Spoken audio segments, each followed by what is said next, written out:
Rahayu Sagung Dumadi. Hong wilaheng legena sarine bawana langgeng, mustikaning danyang jagat dewaningsun. Niat ingsun ngaturaken sembah pangabekti dumateng Sang Hyang Maha Agung, Sang Hyang Maha Suci Langit, Sang Hyang Maha Suci Ibu Bumi, sun salira tunggal.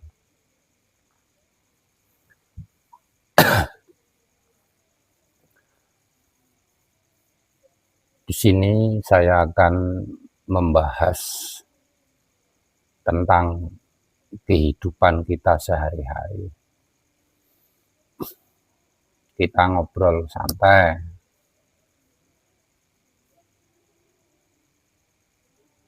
Di sini Padepokan Kresna Sosro Kabupaten Grobogan saat ini hanya ada satu, yaitu di Kabupaten Grobogan,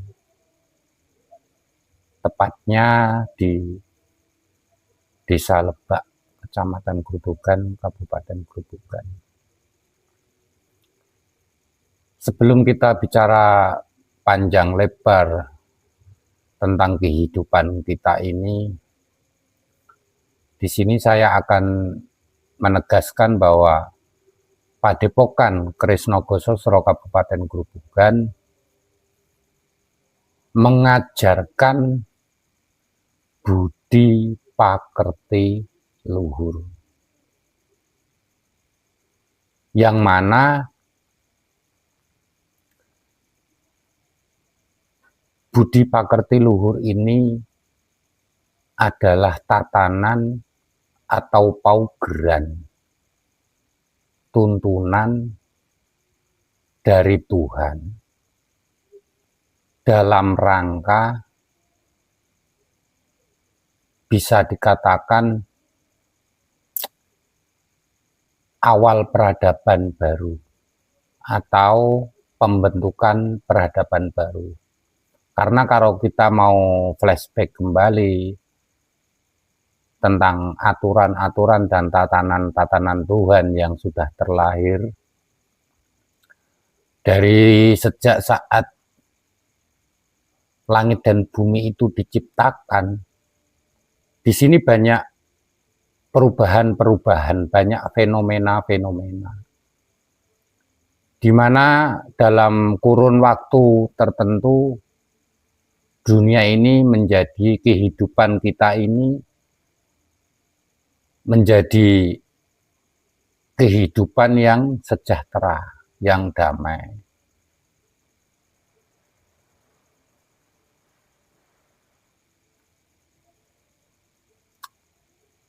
Kemudian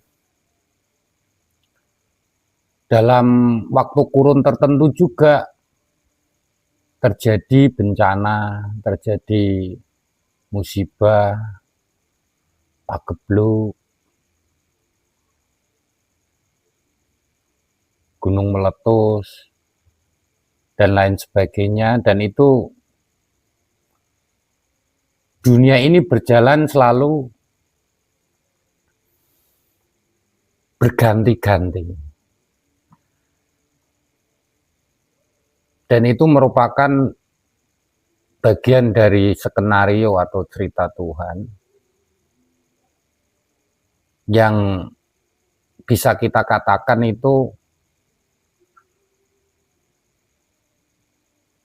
fenomena alam atau hukum alam. Untuk itu,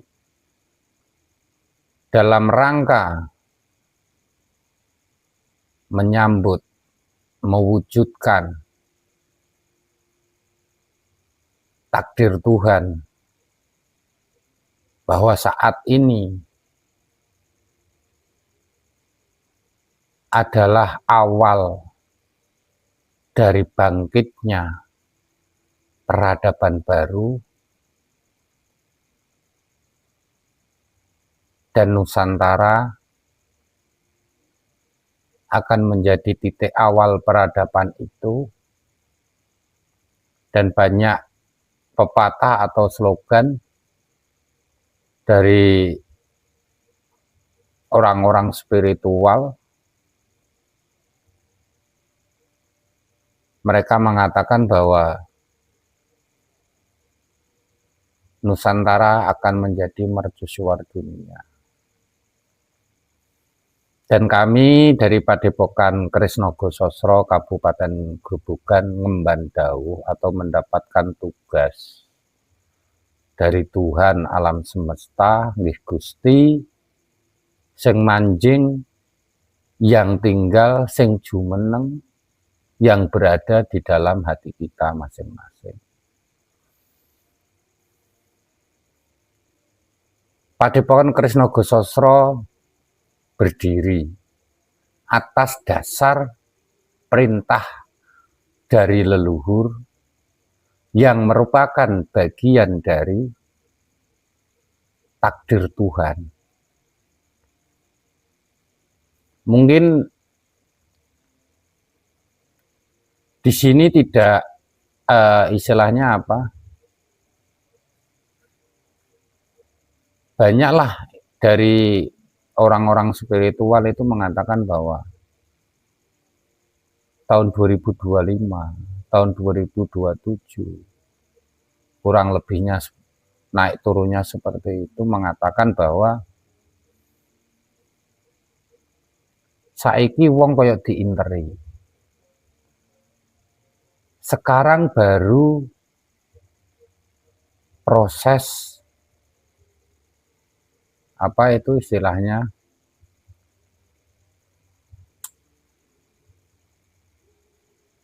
pemurnian alam semesta, kan begitu. Banyak yang bilang seperti itu. Pemurnian alam semesta. Jadi siapa yang lolos ya akan hidup, akan melewati ujian itu, dan ketika tidak lolos ya maka akan meninggalkan, seperti itu.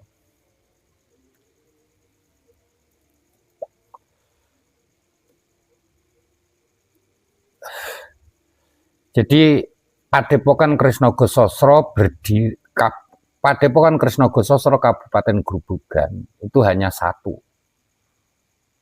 Padepokan Krisnogo Sosro hanya ada satu, yaitu di Kabupaten Grobogan, tepatnya di Dusun Lebak, Kecamatan Grobogan, Kabupaten Grobogan, Jawa Tengah.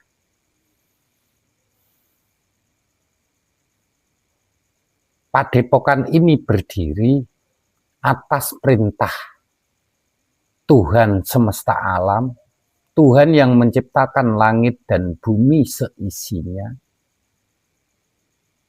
untuk mengajarkan budi pakerti luhur sebagai alat pusaka untuk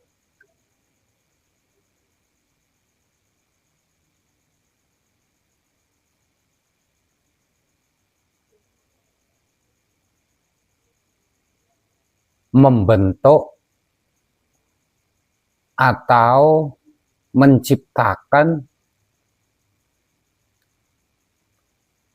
atau sebagai jalan atau dasar dari Tuhan terbentuknya atau terciptanya tatanan baru atau paugeran baru di muka bumi ini.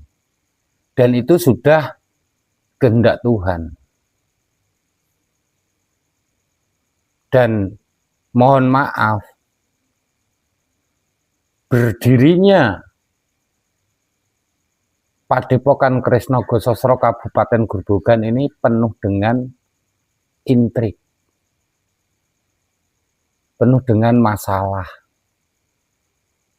Karena apa? Ya karena memang kurangnya pemahaman, kurangnya pengertian. Ada yang bilang bahwa Padepokan Kresna-Gosastra itu aliran sesat, musyrik, kafir, dan lain sebagainya.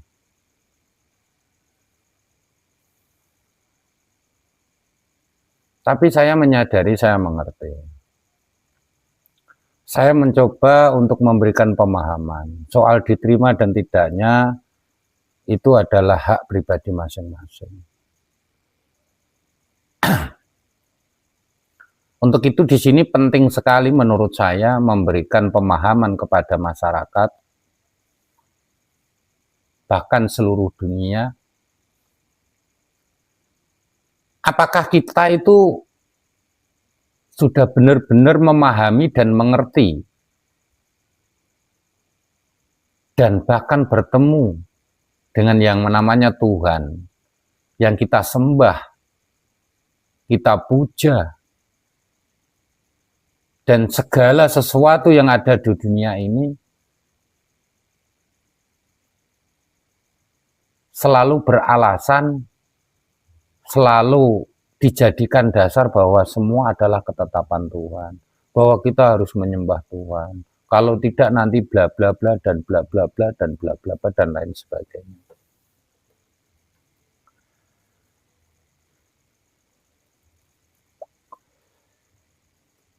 Sebenarnya tuntunan Tuhan, aturan Tuhan itu sudah banyak sekali sebenarnya. Mulai dari langit dan bumi itu diciptakan, itu paugeran-paugeran selalu dibentuk dan selalu melalui terjadi perubahan dan perubahan.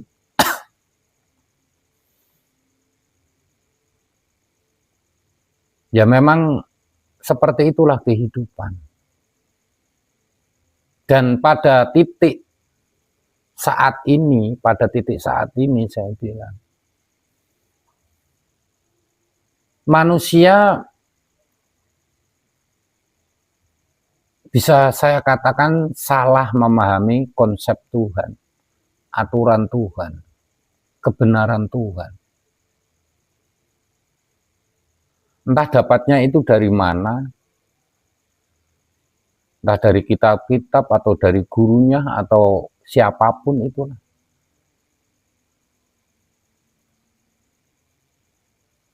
Mereka mengeklaim, mengakui bahwa ajaran yang paling benar atau tuntunan yang paling benar atau sesuatu yang diimani yang paling benar keimanannya itu hanya saya, kan begitu. Yang lain salah, banyak seperti itu. Itu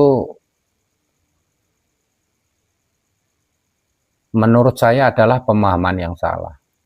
Jika saya boleh bertanya bagaimana kita bisa mengatakan bahwa paugeran, agama, atau tuntunan yang kita imani itu adalah kebenaran Tuhan. Baik itu mau berdasarkan A, B, C, D, berdasarkan kitab dan lain sebagainya, perjalanan spiritual, atau supranatural, atau dan yang lain sebagainya. Tapi apakah kita yakin bahwa itu adalah kebenaran Tuhan? Itu kan hanya asumsi kita, hanya persepsi kita saja, pemikiran kita saja bahwa kebenaran Tuhan itu seperti ini. Toh buktinya guru-guru saya, pendahulu-pendahulu saya juga berkata seperti itu, kan seperti itu. Untuk itu di sini Padepokan Kresna-Gosastra ingin menegaskan bahwa paugeran atau tuntunan atau tantangan yang kami wedar itu semua datangnya dari Tuhan langsung. Jadi kami juga tidak mau menganggap atau memaksakan atau berharap siapapun yang mendengarkan wejangan dari Padepokan Kresna-Gosastra bahwa Kresna-Gosastra itu yang paling benar. Tapi survei nanti akan membuktikan. Karena pada saat ini mungkin para spiritual, para supranatural, orang yang merasa dirinya itu memiliki kelebihan baik mata batin dan lain sebagainya, bahwa tahun-tahun ini, tahun 2025, 2027, 2025 ke atas lah, ini adalah proses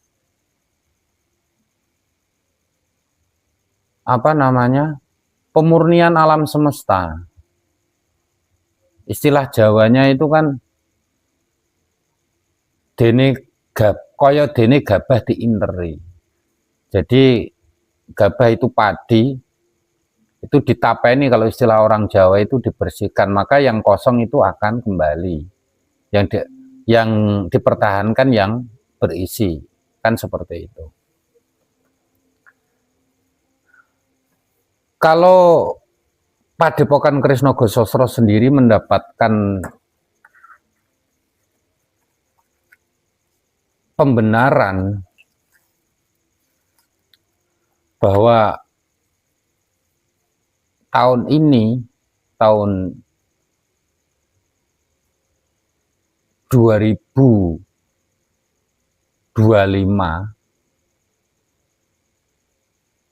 sampai tahun 2007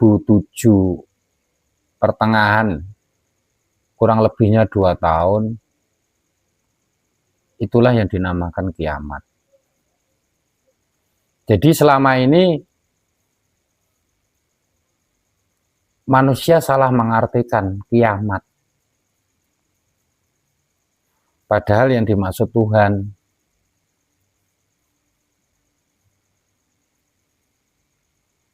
yang dikatakan kiamat versi manusia, yang digembar-gemborkan, yang ditakuti, ya saat ini sebenarnya. Sekarang bulan 3, tanggal 28. Dan kiamat akan berakhir kurang lebihnya berarti tahun 2027.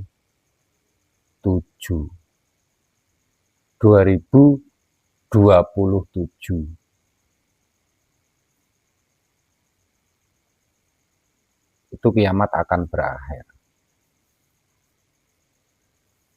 Dan di sini siapa yang akan kembali?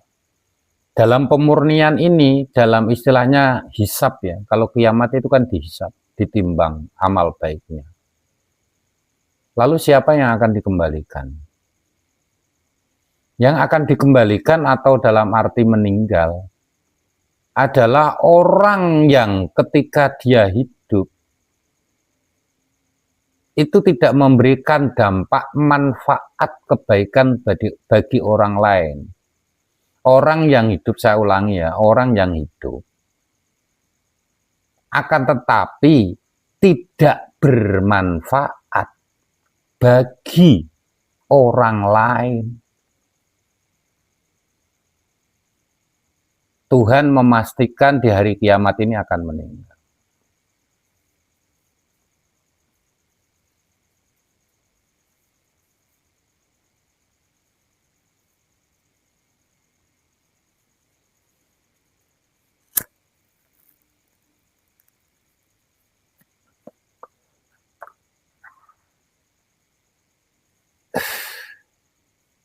Dan kami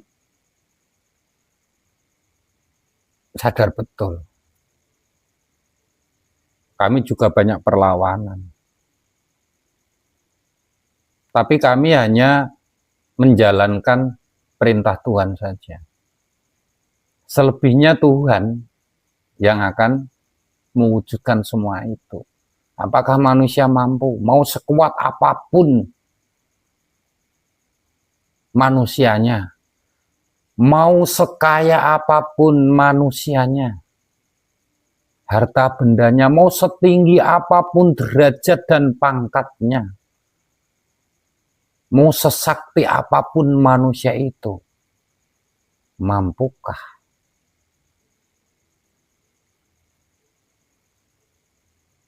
melawan takdir Tuhan?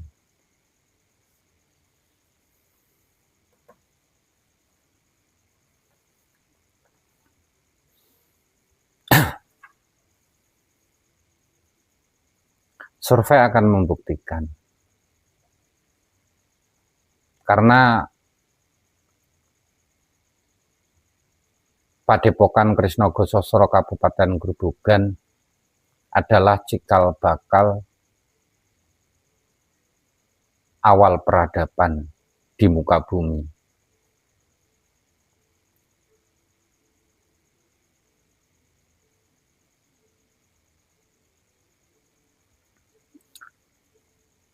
Di sini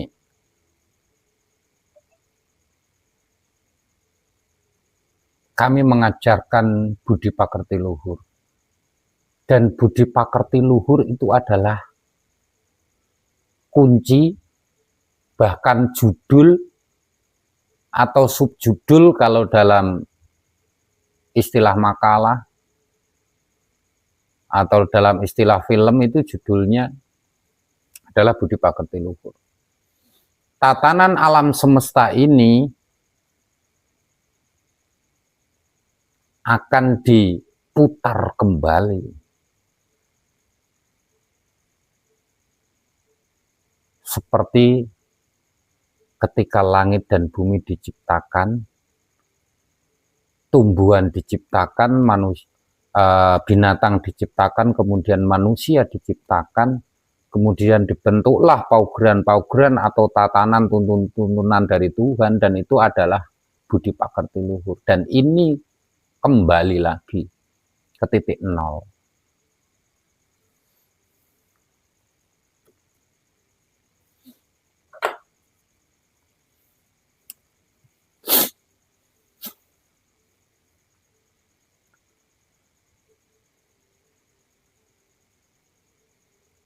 Di sini saya tidak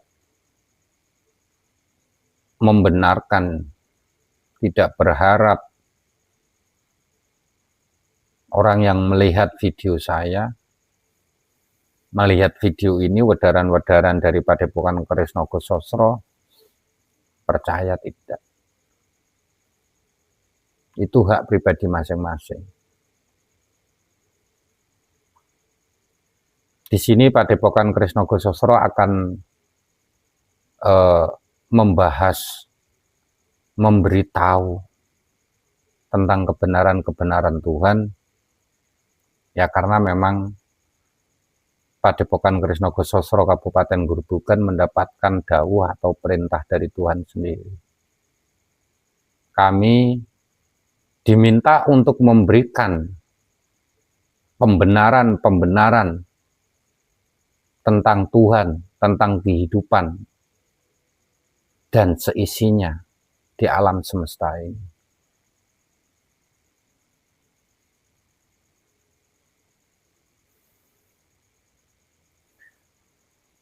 Dan saya berharap ketika ada pertanyaan dalam benak kita, dalam pemikiran kita, bisa ditanyakan, tujuannya apa?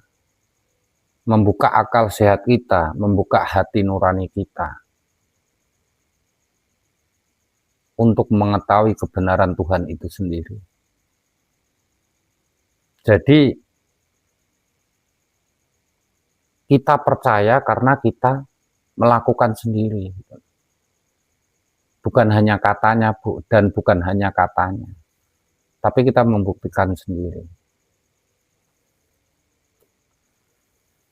Tuhan itu sebenarnya kan ada di dalam hati kita. Tuhan itu bersemayam dalam setiap makhluk hidup. Itu kebenaran Tuhan.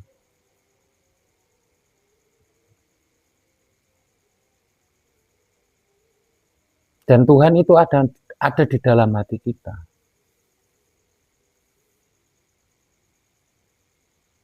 Tentu butuh waktu, butuh proses, tidak mudah ya, untuk menemukan Tuhan itu sendiri. Banyak istilah lah. Ada yang bilang Gustiku tan kena kinaya ngopo. Kan begitu. Gusti itu tidak bisa digambarkan seperti apa, dibayangkan Tuhan itu bagaimana, enggak bisa dibayangkan. Dan menurut saya ini salah. Karena apa? Pengertian itu muncul, terbentuk dari sosok manusia yang tidak bisa menemukan Tuhan. Jadi dia mencoba untuk menggali, mencari kebenaran Tuhan itu. Tapi ternyata beliau tidak bisa menemukan Tuhan, sehingga mereka berasumsi bahwa Tuhan itu seperti ini, seperti ini, seperti ini, seperti ini. Padahal Tuhan itu nyata dan Tuhan itu bisa dibuktikan. Dan kita bisa mendapatkan pembenaran dari Tuhan itu sendiri. Terus ada yang bilang lagi, Tuhan itu cedak tanpa senggolan, adoh tanpa wewangenan, kan begitu. Tuhan itu dekat dengan kita,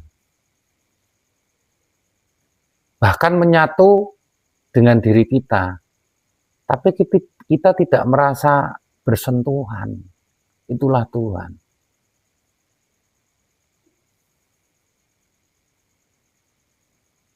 Dan ketika jauh juga kita membayangkan Tuhan lebih jauh juga tidak terbatas. Imajinasi kita itu tidak terbatas. Ya karena memang pemahaman kita tentang Tuhan kurang, literasinya kurang. Gitu loh. Mau sebanyak apapun literasi, entah itu dari kitab, lontar, buku dan lain, atau dari guru spiritual atau dan yang lain sebagainya, atau dari apa istilahnya, kodam leluhur atau dan lain sebagainya. Bagaimana kita bisa merasa bahwa semua itu adalah kebenaran, sedangkan yang maha benar sendiri belum membenarkan tentang dirinya itu seperti apa.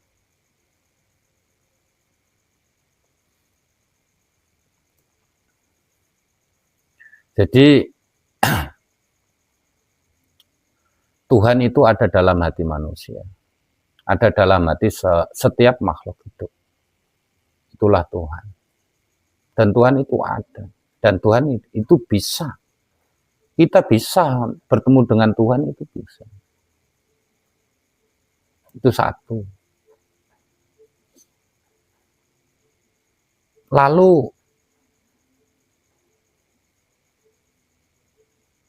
sebenarnya manusia itu diciptakan Tuhan atau seperti apa? Kita terlahir ke dunia ini, itu sebenarnya Tuhan yang menghendaki atau kita yang menghendaki? Kebanyakan pemahaman kita kan bahwa kita lahir ke dunia itu adalah kehendak Allah, kehendak Tuhan, kehendak Yesus, kehendak Dewa, dan lain sebagainya, kan seperti itu.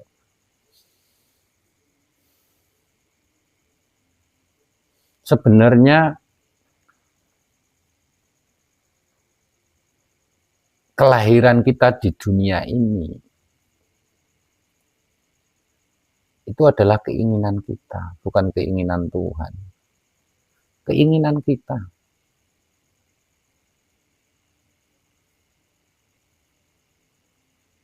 Dan yang memilih kita menjadi anaknya si A, kita menjadi anaknya orang yang kaya, kita terlahir menjadi anaknya orang yang miskin, kita terlahir menjadi anaknya seorang pejabat, dan lain-lain sebagainya. Bahkan kita terlahir menjadi anaknya seorang pengemis. Itu sebenarnya yang menentukan kita sendiri, bukan Tuhan. Gitu. Tentu di sini banyak pertanyaan-pertanyaan ya. Jadi ini saya menjelaskan di sini istilahnya secara umum saja. Karena kalau secara detailnya ini bisa dikatakan 1 tahun pun juga tidak akan selesai untuk memahami semua itu.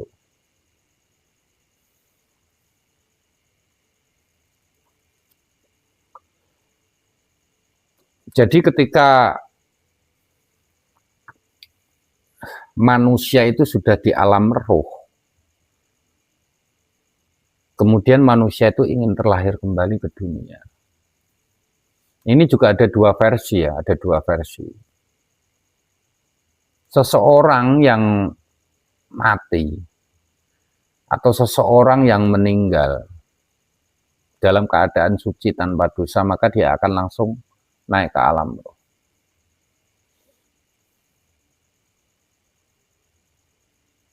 Dan ketika roh suci itu tadi ingin terlahir kembali,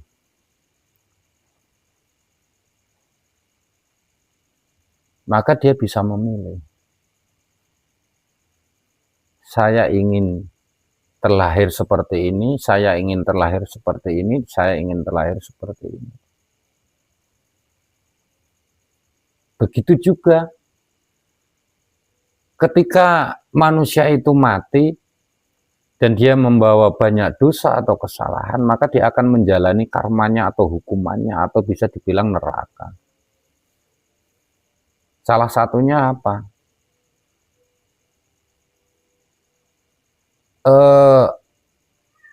Ketika manusia mati, maka rohnya itu akan masuk di alam peteng, kalau istilah orang Jawa itu alam peteng itu alam kematian. Di mana alam kematian itu berada? Alam kematian itu berada ya di dunia ini, di bawah langit, di atas bumi. Cuman kita tersekat, pandangan kita tersekat. Dan mereka tahu kita semua, yang masih hidup keluarganya itu tahu semua.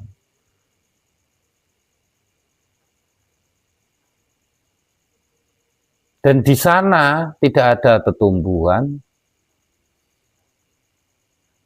tidak ada binatang, dan lain sebagainya. Di sana hanya ya seperti dunia ini tidak ada bangunan, tidak ada rumah seperti di lapangan.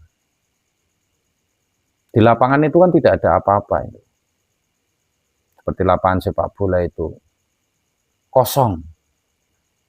Tempatnya gelap. Tapi masing-masing roh bisa melihat. Roh yang satunya dengan roh yang satunya bisa melihat. Lalu apa yang dilakukan di situ?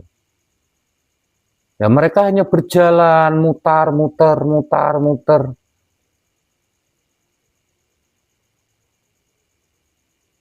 sampai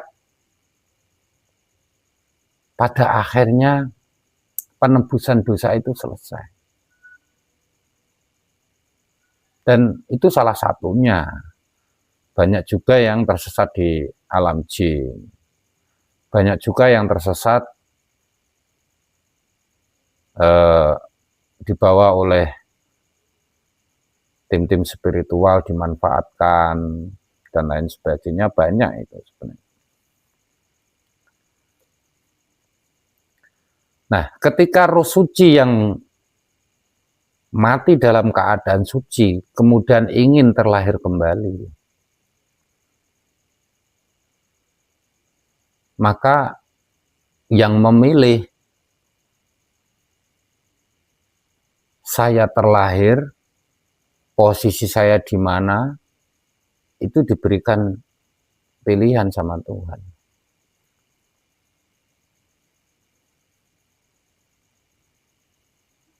Dan ketika sudah istilahnya dipastikan bahwa roh suci ini tadi akan terlahir menjadi anaknya si A dan si B, maka setelah tubuh itu dibuat oleh orang tua, kedua orang tua kita, kemudian kita terlahir, sukma itu baru masuk.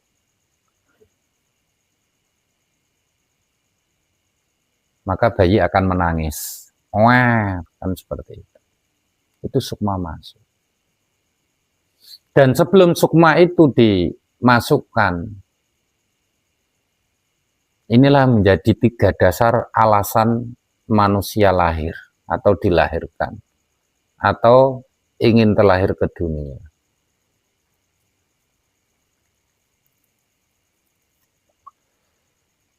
Yang pertama adalah penebusan karma.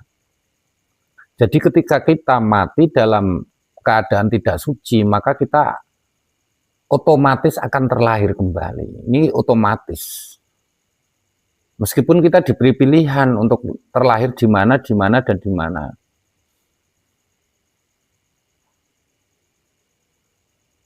Ini penebusan karma.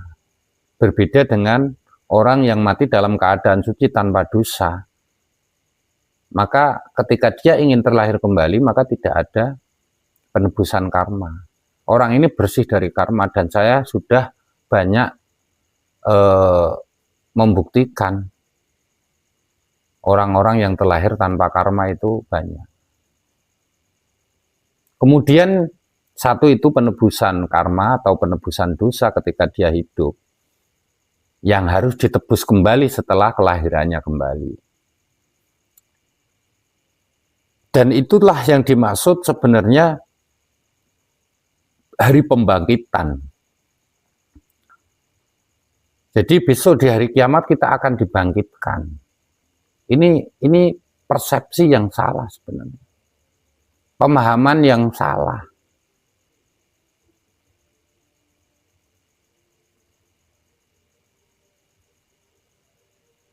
Karena yang dimaksud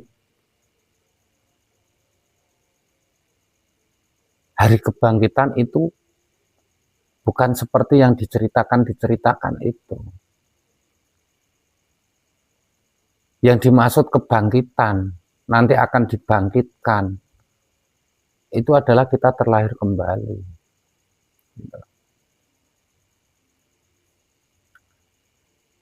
Kemudian yang kedua adalah kewajiban. Jadi ketika kita lahir itu kita diberikan kewajiban oleh Tuhan, dan kewajiban seseorang itu masing-masing. Dan yang ketiga adalah tugas. Jadi setiap manusia terlahir itu diberikan tugas. Bagaimana inilah. Jadi ini juga yang menjadi dasar ada istilah kodam leluhur. Ada leluhur itu dari sini. Karena ketika kakek nenek moyang kita atau leluhur kita itu mati dalam keadaan suci, karena dia tahu begitu susahnya, tidak mudah proses untuk menyucikan diri ini, tidak mudah. Sehingga membuat leluhur kita ini tidak ingin terlahir kembali.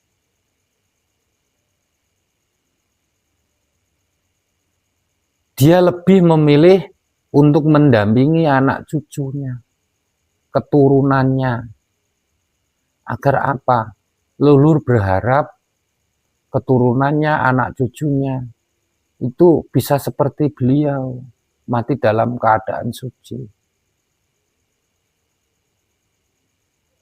Itulah alasan,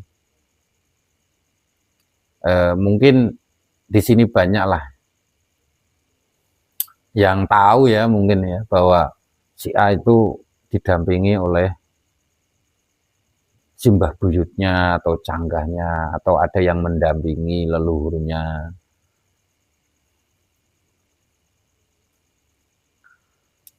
Jadi di sini ironis sekali.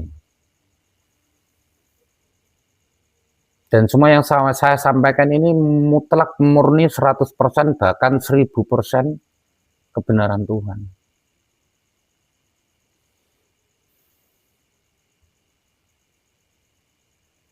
percaya atau tidak ada pada pribadi manusia itu masing-masing. Dan itu sadar dan tidaknya, menerima dan tidaknya, itu juga bagian dari skenario Tuhan. Ketika orang yang percaya dan dia akan selamat, itu juga Tuhan yang menentukan selamat dan tidaknya seseorang. Dan ketika orang itu tidak percaya dengan kebenaran Tuhan ini, sehingga harus membuat mereka tergeser, itu juga sudah kehendak Tuhan. Sebenarnya manusia tidak bisa berbuat apa-apa. Banyak juga di antara kita ya, semuanya mungkin, kita selalu berdoa. Berdoa meminta ini, berdoa meminta ini, berdoa meminta ini supaya ini. Sebenarnya berdoa itu tidak ada gunanya. Semuanya itu sudah saya yang mengatur kalau Tuhan berkata.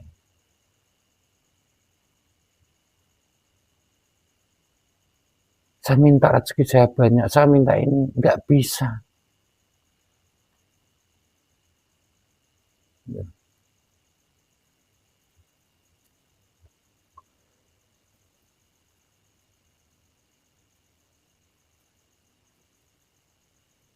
Jadi kita terlahir ke dunia ini itu adalah kehendak kita.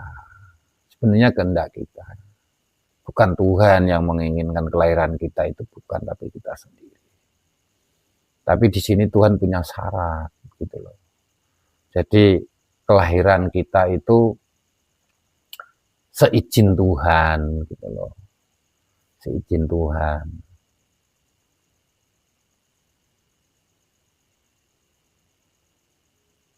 Jadi di sini ya memang sudah waktunya. Apa yang dikatakan teman-teman kita yang satu pemikiran itu memang betul. Lalu bagaimana dengan saudara-saudara kita yang belum percaya? Itu juga Tuhan kok yang mengendaki orang saudara-saudara itu untuk tidak percaya sama kita, pemahaman kita itu juga Tuhan yang mengendaki gitu loh.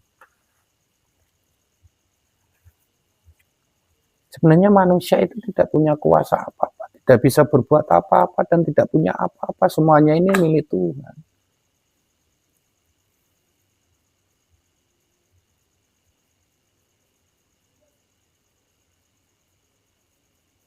Tuhan itu bersemayam, tinggal di hati kita. Jadi Tuhan itu tahu segala sesuatunya. Tapi ada juga yang Tuhan itu tidak bersemayam dalam diri manusia, itu ada. Loh, tadi katanya apa?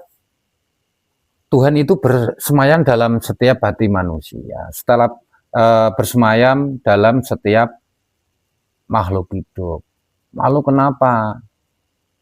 Kok di sini saya bilang ada juga Tuhan yang tidak bersemayam dalam hati manusia.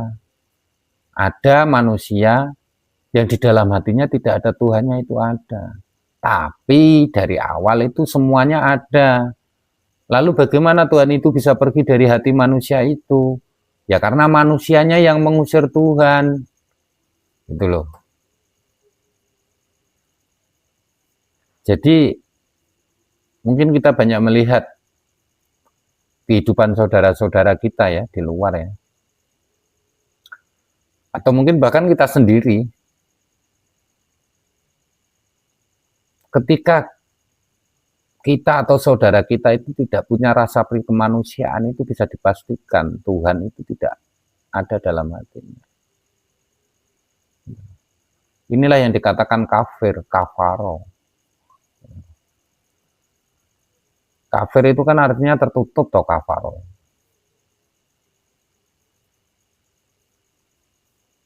Tertutup dalam arti apa? Hatinya itu sudah tertutup.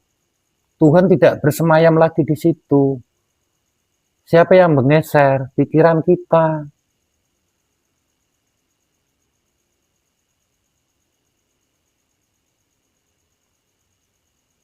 Jadi kesombongan kita, keangkuhan kita, kesalahan-kesalahan kita, keburukan-keburukan kita itu akan menggeser posisi Tuhan dalam hati kita. Ketika hati kita sudah dipenuhi dengan keburukan, diibaratkan kita duduk dalam kursi. Kita duduk dalam kursi. Di kursi, Tuhan ada di kursi itu. Ketika awalnya Tuhan, terus kursi itu diduduki sama kesombongan kita, maka Tuhan akan bergeser. Karena itu bukan sifat Tuhan. Terus kemudian dari kesombongan, keburukan yang lain,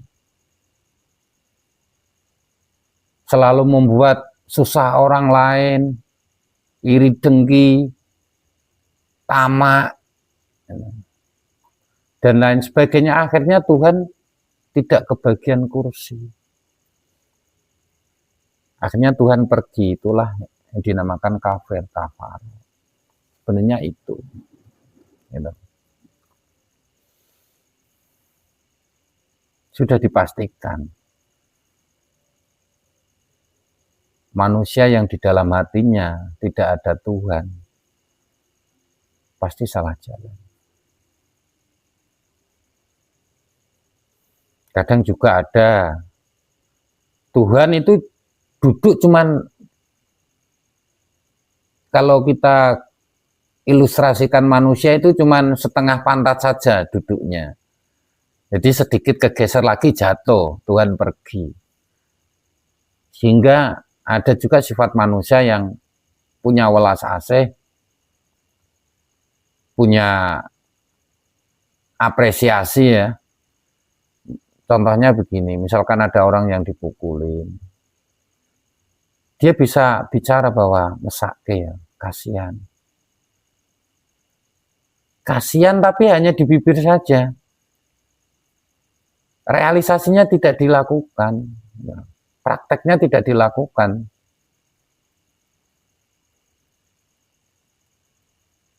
Ada orang fakir miskin mungkin ya, atau tetangga kita mungkin, atau orang yang sudah sepuh mungkin, yang sudah nggak punya keluarga, yang bahkan makan saja susah. Ketika kita melihat kehidupan mereka, kita merasa kasihan. Tapi realitanya, kita tidak merealisasikan perintah Tuhan.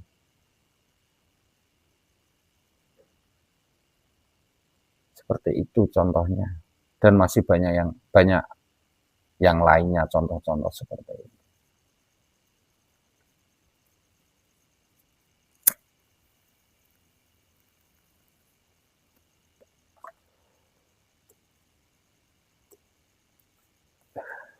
Jadi sebenarnya manusia itu, Tuhan itu tidak mempersulit manusia. Tapi manusia itu sendiri sebenarnya yang mempersulit dirinya sendiri. Sejak awal Tuhan menciptakan manusia itu untuk menjaga alam semesta. Agar apa? Agar kita itu bisa menikmati hidup. Agar kita itu bisa menikmati hidup. Bisa hidup bahagia. Itulah keinginan Tuhan itu sebenarnya seperti itu. Tapi manusianya di sini yang salah menafsirkan. Sebenarnya setan ya. Banyak yang bilang setan. Setan itu sebenarnya nggak ada, nggak wujud. Bukan seperti jin. Setan di sini dikonotasikan kan seperti jin, diartikan seperti jin dan lain sebagainya. Tidak seperti itu. Setan itu sebenarnya adalah sifat buruk manusia, itulah yang dinamakan setan. Makanya a'udzubillahi minasyaitonirrajim. Saya berlindung dari godaan setan yang terkutuk.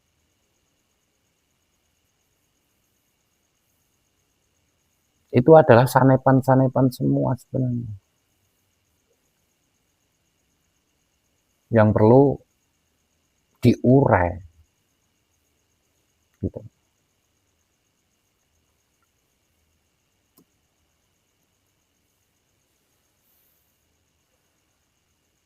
Jadi budi pakerti luhur itu adalah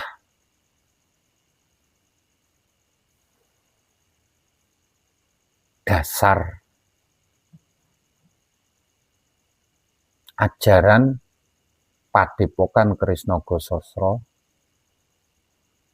dan juga dasar dari terciptanya peradaban baru dan merupakan itu perintah atau bagian dari takdir Tuhan. Di sini saya hanya menjalani saja. Saya juga tidak punya kuasa untuk mengatur, untuk punya keinginan yang seperti ini, tidak. Apa yang saya jalani semua itu adalah perintah Tuhan dan kehendak Tuhan. Saya hanya pasrah, saya hanya istilahnya begini, disuruh ke sana saya ke sana, disuruh ke sini saya ke sini. Itulah ajaran dari Padepokan Krisna Gosastra. Kalau kita mau flashback kembali ya, ini kan sebenarnya banyak apa istilahnya perselisihan. Banyak perselisihan, kita saling membenarkan satu sama lain. Terus ini apa? Ada yang bilang bahwa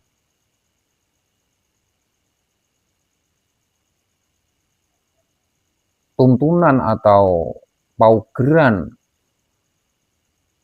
atau ageman ya, atau agama yang ada di Indonesia saat ini itu, dan itu survei juga membuktikan kebenaran itu, semua datangnya itu dari luar Nusantara kan begitu. Dan itu bisa dibuktikan. Dan ada yang bilang bahwa paugeran Nusantara itu ada sendiri. Tatanan Nusantara itu ada sendiri, yaitu apa? Kepercayaan. Atau kalau di Jawa ya Kawruh Jawa. Kalau di mana namanya Kalimantan ya adatnya Kalimantan. Kalau di Papua ya di Papua kan seperti itu. Di Sunda ya di Sunda, ada di Sunda kan seperti itu. Di Bali ya di Bali kan seperti itu.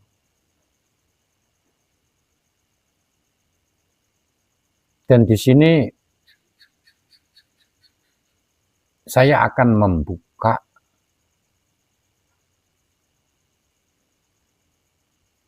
ini banyak versi ya, banyak asumsi, cerita-cerita yang kebenarannya ya masih dipertanyakan kan begitu.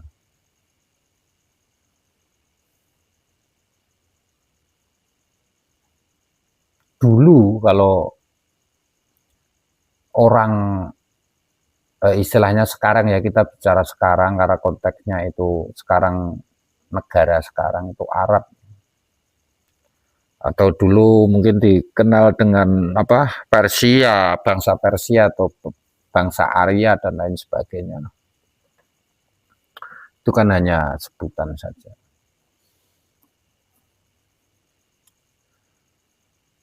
Itu dulu juga kepercayaan awalnya. Jadi agama itu belum ada awalnya. Semuanya kepercayaan. Intinya manusia itu percaya bahwa adanya kita, adanya dunia, seisinya ini adalah ada yang menciptakan, intinya percaya itu. Dulu di Arab juga menyembah matahari sebenarnya. Menyembah berhala itu kan cerita. Kebenarannya kan kita juga tidak tahu. Dan itu juga rentetan dari perubahan-perubahan alam semesta.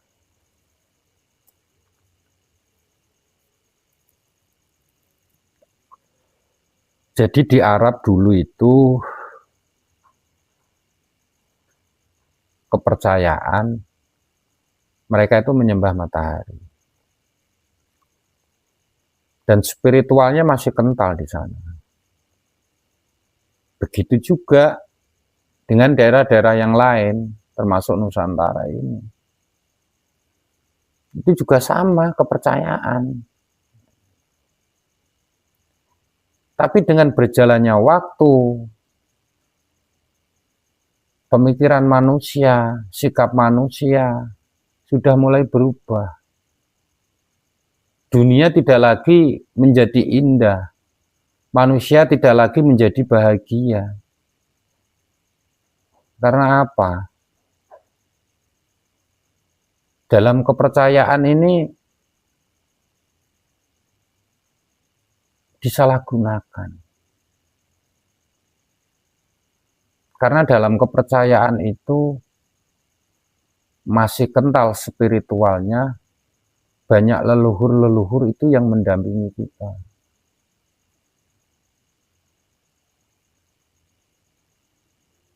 Akan tetapi manusia yang pada waktu itu tidak bisa mengontrol egonya atau keinginannya. Jadi sifat setannya sama Tuhannya itu lebih besar setannya. Karena apa? Bisa dikatakan orang dulu itu orang sakti-sakti. Sehingga karena merasa sakti maka ingin selalu menang. Keinginannya selalu ingin terpenuhi, ingin selalu dituruti. Sehingga membunuh pun juga menjadi hal yang biasa. Yang penting saya bisa senang, yang penting saya bisa kaya, merampok, maling, untuk memenuhi keinginan, dan bahkan pemerkosaan dan lain sebagainya. Sehingga diturunkanlah tuntunan-tuntunan Tuhan itu melalui pembawa-pembawa wahyunya. Supaya apa? Akhlaknya menjadi baik, budi pekertinya menjadi baik.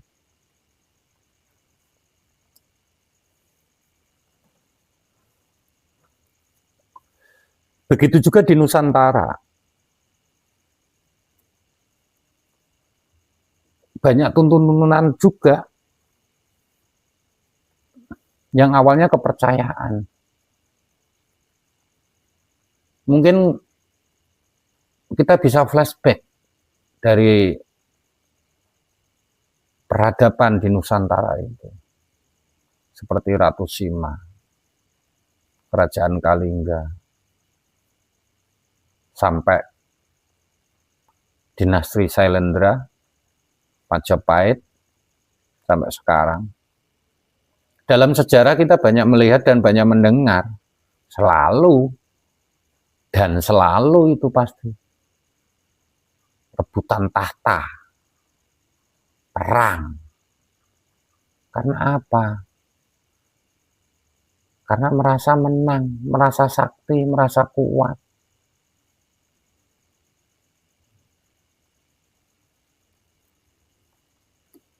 Akhirnya salah jalan.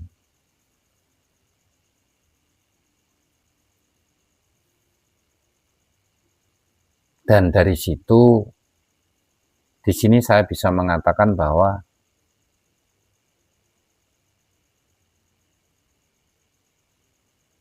Tuhan itu berharap, gitulah. Ini sebenarnya ya kita cerita-cerita aja dulu lah, karena ini butuh pemahaman untuk lebih dalam untuk memahami betul. Kalau kita mau cerita Wali Songo, itu kan yang membawa ajaran Islam lah, yang membawa ajaran Islam masuk ke Nusantara. Kira-kira dengan adanya tuntunan-tuntunan itu tadi, itu sama seperti yang di Arab sebenarnya. Ini saya belum bercerita mulai dari perang Bratayuda yang sebenarnya. Setelah kita nanti memahami cerita dari pertama kali langit dan bumi itu diciptakan hingga sampai saat ini, mungkin kita baru akan mengerti,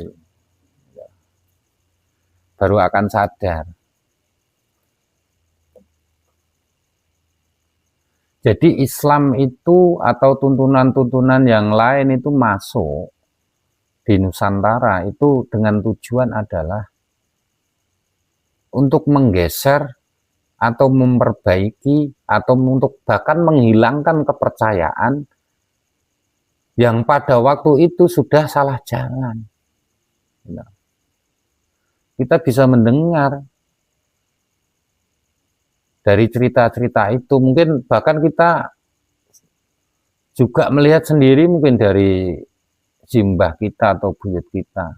Ada yang ditembak itu nggak mati, nggak luka sama sekali. Ada bahkan yang ditusuk, yang bacok ya, itu tidak terluka itu. Kemarin-kemarin itu kan kita masih membuktikan itu. Nah.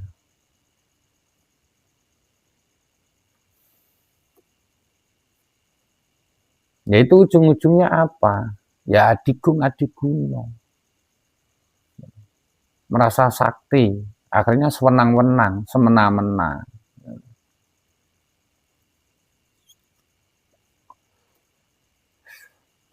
Untuk itu tuntunan-tuntunan itu hadir. Di sini saya belum bicara, belum saatnya saya bicara sebenarnya. Siapa Nabi Muhammad itu? Siapa Nabi Ibrahim, Nabi Nuh, Nabi Musa, siapa Yesus? Siapa Sunan Kalijogo itu? Dan raja-raja di Nusantara itu siapa? Itu sebenarnya semua leluhur kita. Sebenarnya dulu kita itu satu. Belum terpecah. Sebelum perang Bratayuda itu terjadi itu belum terpecah. Bumi itu belum terpecah seperti sekarang.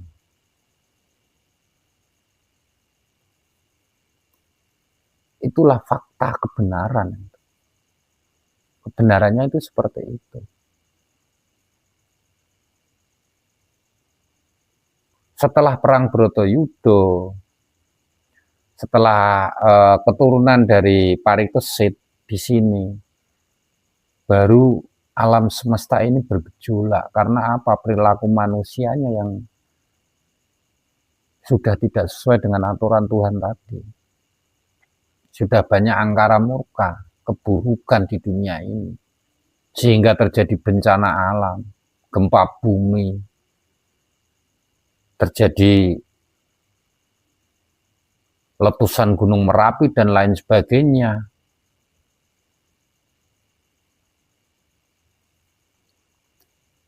Akhirnya bumi terpecah-pecah, terbelah oleh lautan dan lain sebagainya. Hingga akhirnya seperti sekarang ini.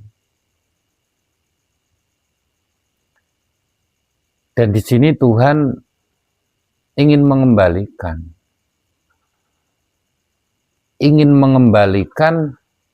ingin melahirkan tatanan baru, yaitu ajaran budi pakerti luhur, yang akan membawa manusia, yang akan membawa alam seisinya dalam kebahagiaan dan kedamaian dan kesejahteraan dan keadilan.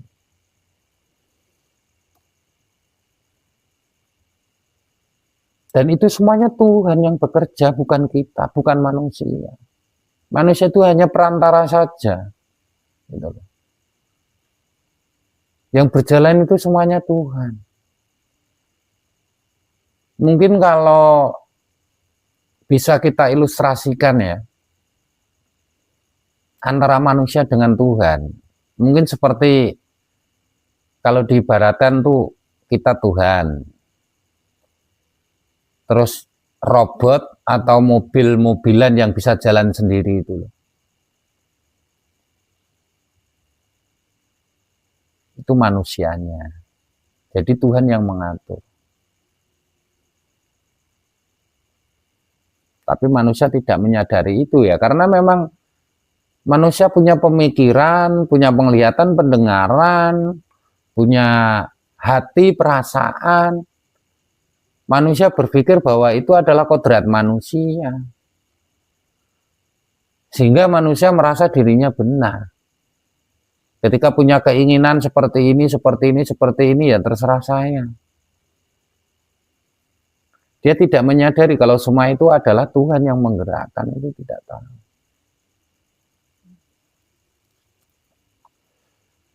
Jadi ketika Tuhan membuat kita mulia, Tuhan membuat kita hidup sengsara, itu kehendak Tuhan. Itu kehendak Tuhan semua.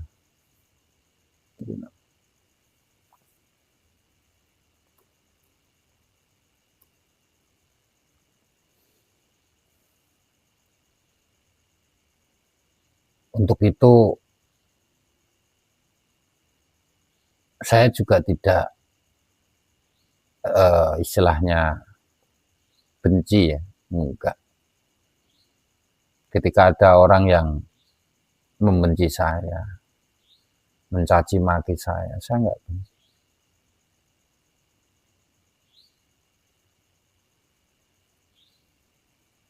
Banyak juga di luar sana yang seperti itu, banyak juga. Tapi saya tidak istilahnya mengambil hati semua itu, karena saya sudah tahu paukuran Tuhan. Kapan saya akan mati, saya sudah tahu itu semua.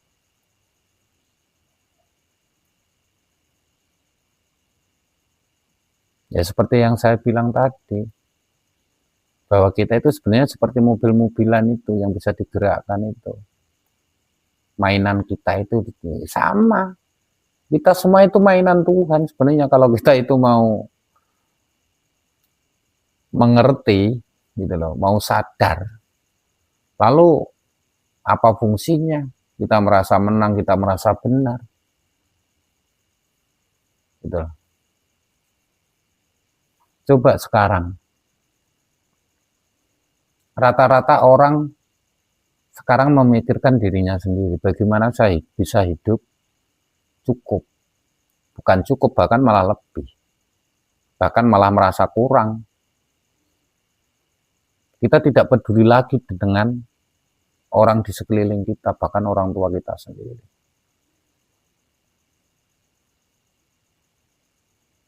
Itu jelas kesalahan Tuhan.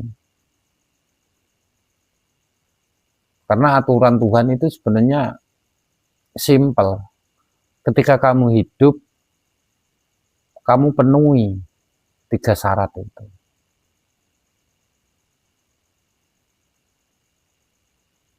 Yang ketiga syaratnya itu apa?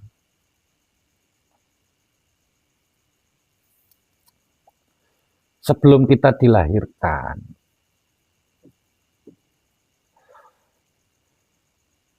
jodoh, pati, rezeki itu sudah ditentukan oleh Tuhan, dan ini juga berkaitan dengan karma kita.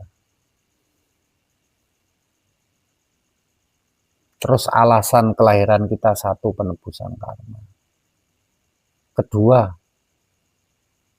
tugas dan kewajiban. Yang ketiga ini Tuhan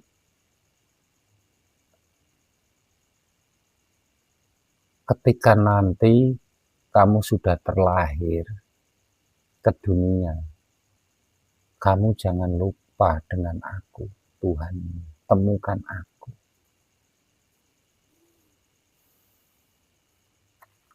Tuhan berkata seperti itu.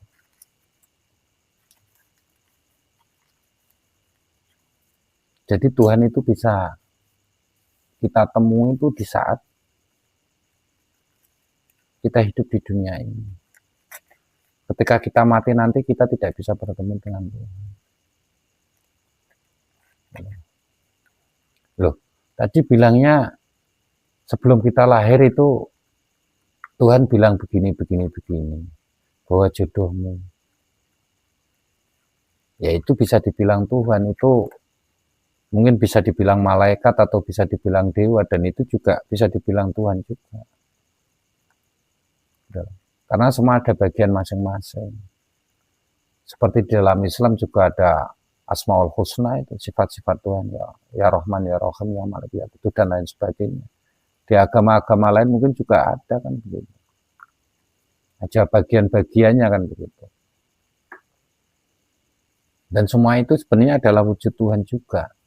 Tapi yang dimaksud Tuhan, temukanlah aku ketika kamu terlahir nanti, dalam hidupmu nanti, itu Tuhan yang notabene itu, ya Tuhan yang satu itu loh, yang menciptakan alam semesta seisinya.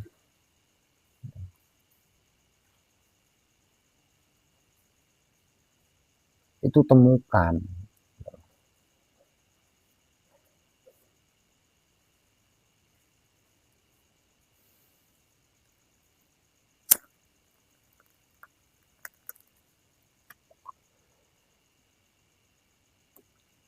Jadi kadang kita itu salah memahami atau salah mengerti. Kita merasa paling benar.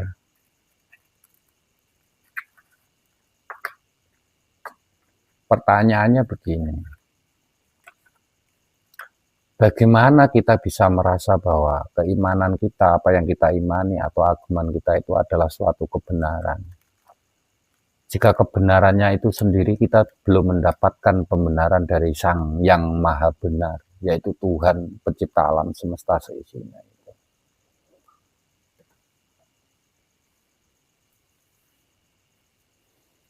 Bisa dipastikan 99% salah. Mungkin sebagian benar, tapi tidak sepenuhnya itu adalah kebenaran Tuhan. Itu yang akhirnya membuat kita itu salah jalan. Yang akhirnya membuat peradaban di dunia ini hancur. Sudah tidak lagi sesuai dengan keinginan Tuhan.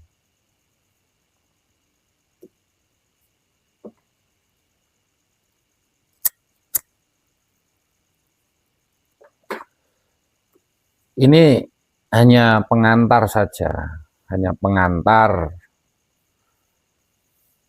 Karena untuk memahami kebenaran Tuhan itu tidak mudah. Tidak mudah, karena waktu kita tuh selama kita hidup itu tersita. Ketika kita terlahir, kita nggak bisa apa-apa. Bisanya hanya nangis, belum nanti tersita harus latihan berjalan, latihan berbicara. Nanti kita tersita lagi untuk belajar, kemudian tersita lagi untuk bekerja, berumah tangga. Kalau kita tidak bisa menjalani ini dengan seimbang, ya hampir mustahil kita bisa mengetahui alasan kita terlahir. Sangat sulit, sangat susah. Untuk kembali dalam keadaan suci itu sangat susah. Karena apa? Keyakinan yang salah. Pengertian kita yang salah.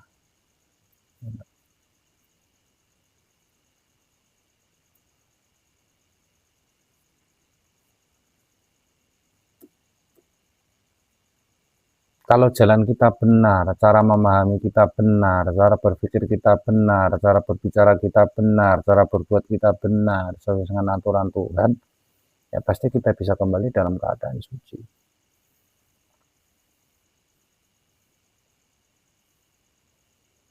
Mungkin kalau kita bicara tentang sesuatu yang tidak nampak, yang hoib,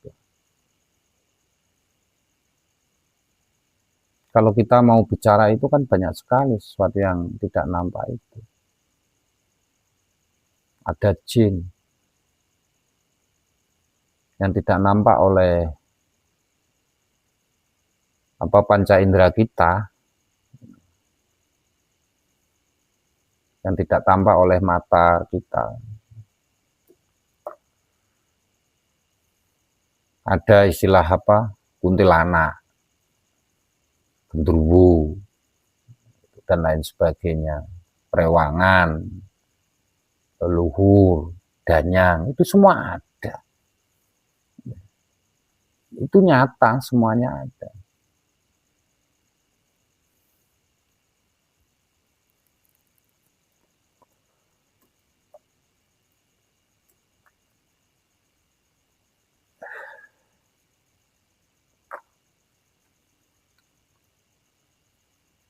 Jadi di sini sampai tahun 2027 itulah. Jadi maksud Tuhan kiamat itu sebenarnya di sini. Mulai saat ini nanti kita bisa melihat banyak orang di sekitar kita itu yang akan mati. Karena apa? Ya memang hidupnya tidak bermanfaat. Hidupnya tidak bermanfaat.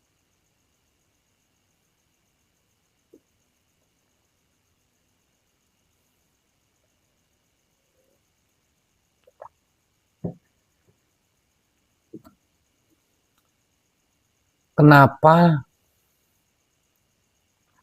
saya memberikan nama padepokan saya ini Padepokan Krisna Gososro? Ya karena memang ada hubungannya dengan Eyang Nogososro.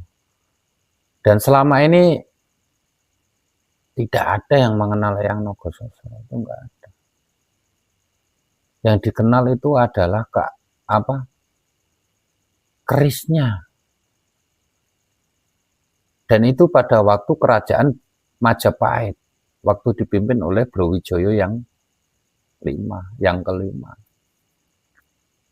Yang pada waktu itu Majapahit dalam keadaan banyak pemberontakan di daerah-daerah, terus pagebluk di mana-mana, banyak orang sakit, terus kelaparan juga di mana-mana pada waktu itu. Akhirnya Brawijaya V itu meminta kepada Eyang Nogososro, meminta kepada Empu Supo. Setelah dimusyawarahkan bersama dengan punggawa-punggawa kerajaan, istilahnya kan begitu. Ini bagaimana negara dalam keadaan dan situasi seperti ini, apa yang harus dilakukan? Kemudian ada yang usul bahwa ada sesepuh atau punggawa yang sakti, yaitu siapa? Empu Supo Mandagri atau Empu Supo Sedayu. Melalui kepandaiannya, kepawaiannya ya, kelebihannya lah. Beliau dianugerahi oleh Tuhan, memiliki spiritual yang tinggi, memiliki jiwa yang luar biasa. Akhirnya di sini Empu Supo Mandagri itu punya leluhur. Siapa namanya?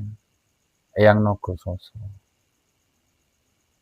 Kemudian dia bertapalah di situ, memohon petunjuk dari leluhurnya agar bisa mengatasi situasi dan kondisi negara pada waktu itu. Akhirnya Empu Supo Sedayu atau Empu Supo Mandagri mendapatkan perintah dari Eyang Nogososro untuk membuat sebilah keris. Untuk ceritanya. Untuk membuat sebuah keris yang kemudian dibuatlah keris itu oleh Empu Supo Sedayu atau Empu Supo Mandagri, yang kemudian di sini beliau setelah keris itu jadi dibawalah keris itu ke Eyang Nogososro. Kemudian dengan kesaktian beliau, Eyang Nogososro membuat keris itu menjadi sakti. Keris itu menjadi ampuh. Keris itu tadi bisa meredam semua bencana, pemberontakan, kelaparan yang ada di Majapahit pada waktu itu. Sehingga kerajaan Majapahit kembali membaik.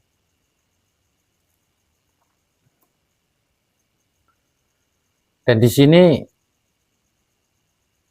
hampir tidak ada yang bercerita tentang itu, karena memang Tuhan tidak menghendaki seseorang bisa bercerita tentang itu.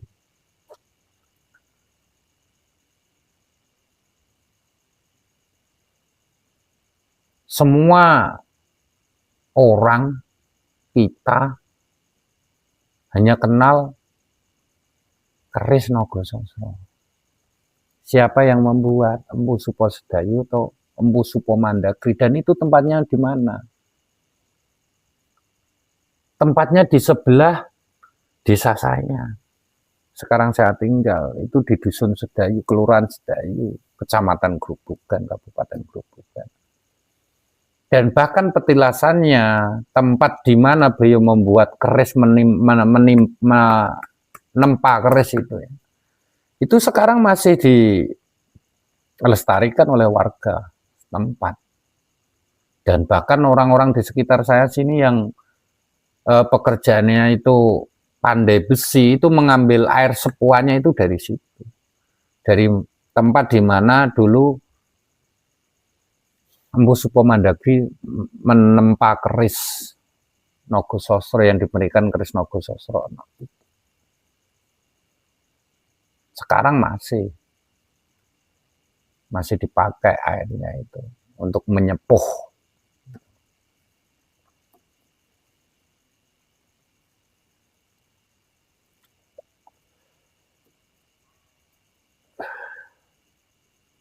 Jadi sejarah itu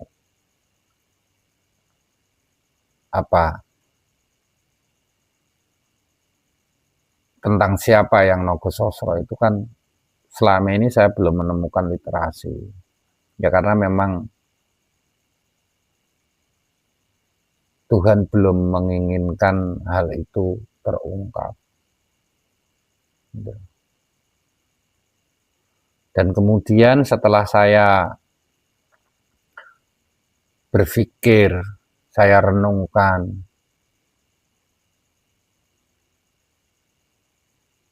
cerita dari Eyang Nogososro, keris Nogososro itu,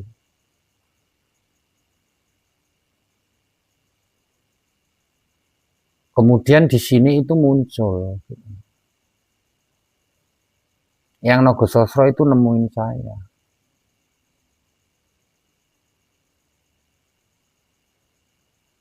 Bercerita kepada saya.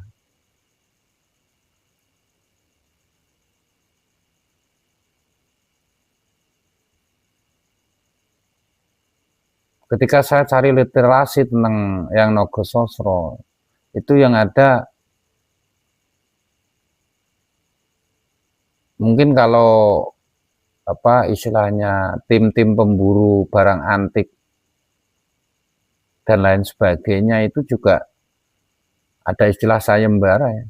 Kalau bisa menemukannya berapa miliar atau berapa aja kan dibayar. Tapi bukan seperti itu, tidak semudah itu. Siapapun orangnya nggak akan bisa. Hanya orang-orang yang digendaki oleh beliau atau digendaki oleh Tuhan. Itu loh.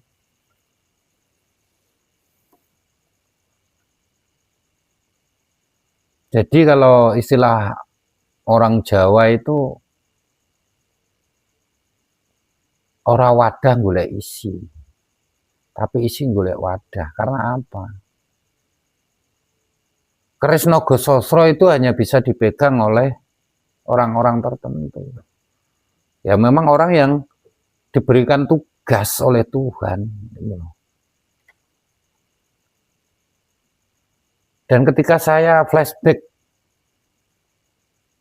ke cerita Majapahit Brawijaya V yang pada waktu itu yang Naga Sasra muncul dalam sejarah itu melalui kerisnya, keris yang dibuat oleh Mpu Sedayu, keris Naga Sasra. Lalu yang Naga Sasra muncul kembali di saat ini, di tahun 2025.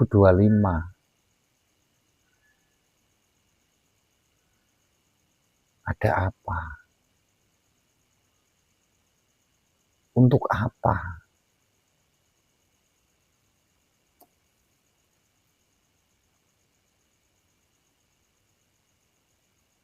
Dan memang ini masih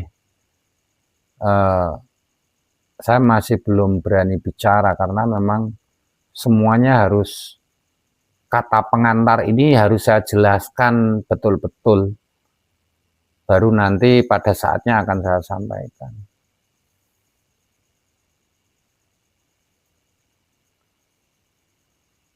Karena Tuhan itu berkata bahwa akan terjadi peradaban baru di muka bumi ini.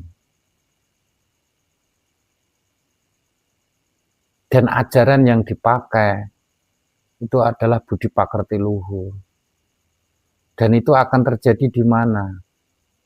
Di mana yang Naga Sasra itu tinggal.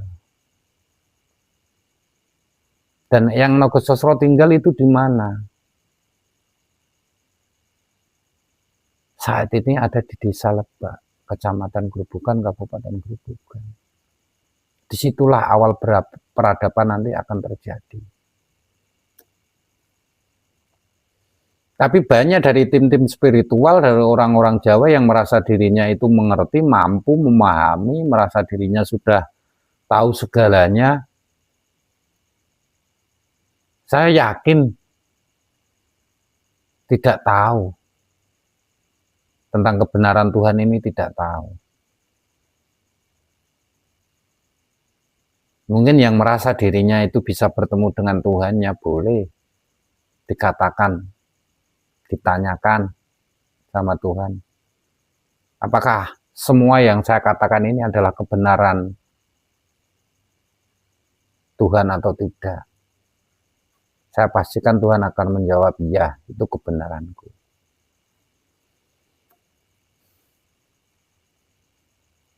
Cobalah kita merenung sejenak saja.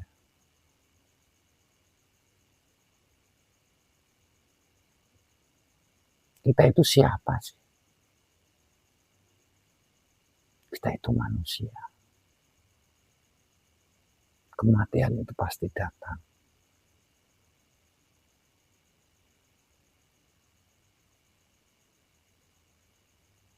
Lalu apa yang akan terjadi setelah kematian?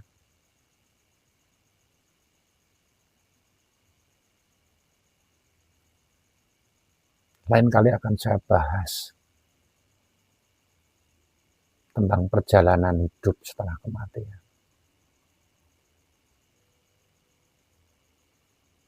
Kita itu hanya permainan Tuhan. Istilah dalang kita itu hanya wayang. Tuhan itu ya dalangnya itu. Jadi kita mau dibikin apa-apa, kita tidak bisa menolak, kita tidak bisa berbuat apa-apa. Jadi saya berpesan, mungkin yang belum memiliki kesadaran setelah melihat video saya ini, Cobalah untuk berpikir sejenak. Untuk apa kita menumpuk-numpuk harta? Kalau ujung-ujungnya nanti kita tinggal mati. Untuk apa kita menumpuk harta? Kalau justru kita dapatkan dengan melukai orang lain, makan dari keringat orang lain.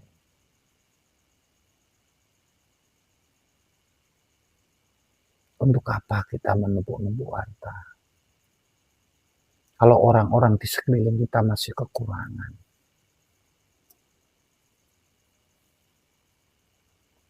Itulah yang nanti akan membawa penderitaan kita di kehidupan setelah kematian kita.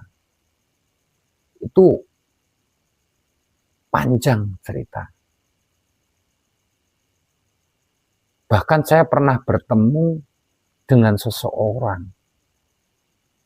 dan di situ saya diwedak oleh Tuhan itu sendiri, bahwa orang ini terakhir terlahir itu di zaman Portugal. Belanda belum masuk, belum menjajah Nusantara. Itu terakhir kelahirannya sebelum kelahirannya saat ini. Itu berapa ribu tahun.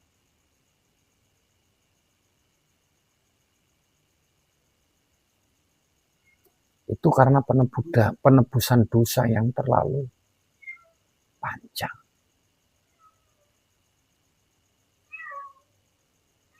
Terlalu banyak dosa ketika dia hidup, terlalu banyak melakukan kesalahan.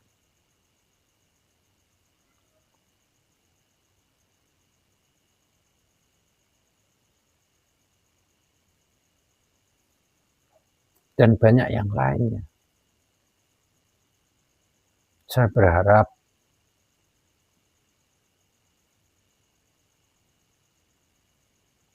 mungkin dengan melihat video ini, yang tadinya belum sadar, mari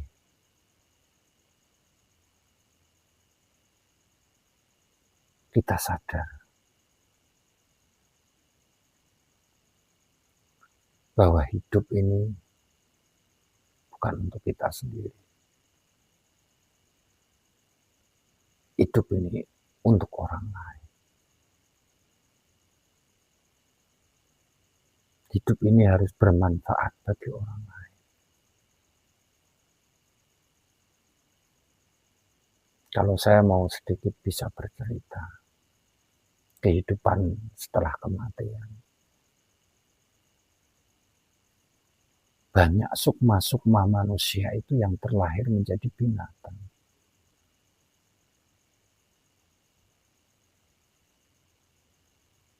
Banyak juga manusia-manusia yang terlahir menjadi tumbuhan, menjadi sukmanya tumbuhan. Itulah hukuman.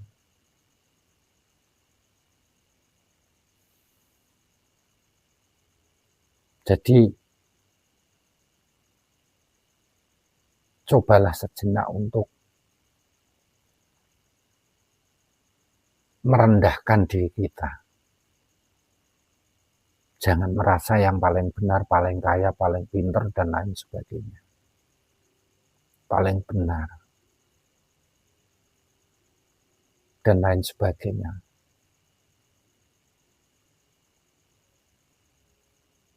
Sebelum kebenaran itu engkau dapatkan dari Tuhanmu sendiri.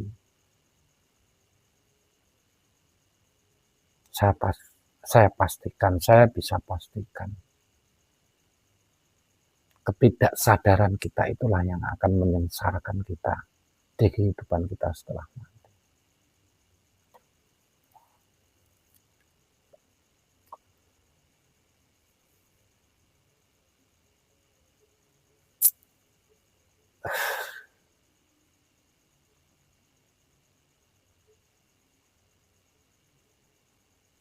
Ya memang semua butuh pemahaman. Tapi kan ya masuk akal sebenarnya ketika saya bilang seperti ini. Jangan merasa diri kita itu yang paling benar.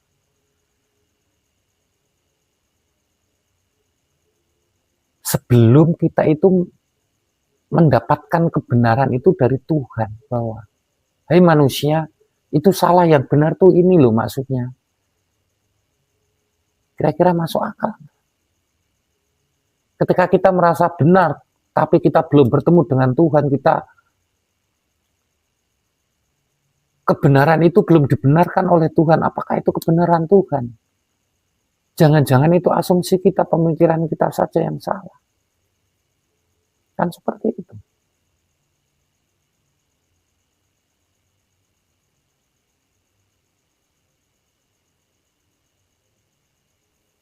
Jadi jangan merasa paling benar sendiri. Sebelum kita mendapatkan pembenaran itu dari Tuhan. Bukankah selama hidup ini kita itu selalu mengatasnamakan Tuhan? Tiap hari saya menyembah Tuhan. Apakah cara kita menyembah Tuhan itu sudah benar? Itu kan juga jadi pertanyaan. Bagaimana kalau ternyata apa yang kita lakukan setiap hari itu adalah suatu kesalahan? Bukan kebenaran dari Tuhan. Masuk akal enggak? Tuhan itu ada enggak? Kita percaya kalau Tuhan itu ada. Sesuatu yang ada bisa dilihat enggak?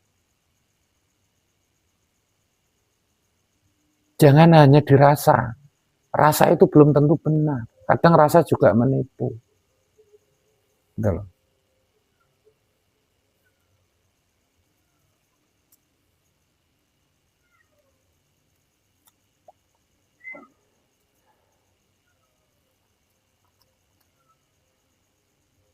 Mungkin sementara kata pengantarnya seperti itu, lain kali kita sambung kembali. Saya berpesan, cobalah untuk mencari kebenaran Tuhan itu dengan diri kita sendiri. Jangan menyalahkan orang lain. Jangan menjustifikasi keimanan orang lain, jalan orang lain. Percayalah bahwa segala sesuatunya itu sudah diatur oleh Tuhan.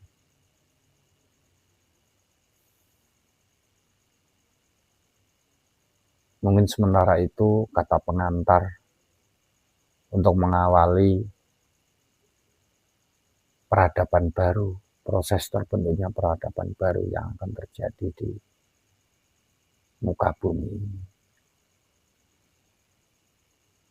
Boleh nggak percaya sama saya, boleh, bebas. Tapi saya yakinkan bahwa buktikan sendiri. Ketika datang pada saatnya nanti, apa yang saya katakan ini benar atau salah. Itu yang akan menentukan keberuntungan kita, manusia. Bahkan alam semesta seisinya.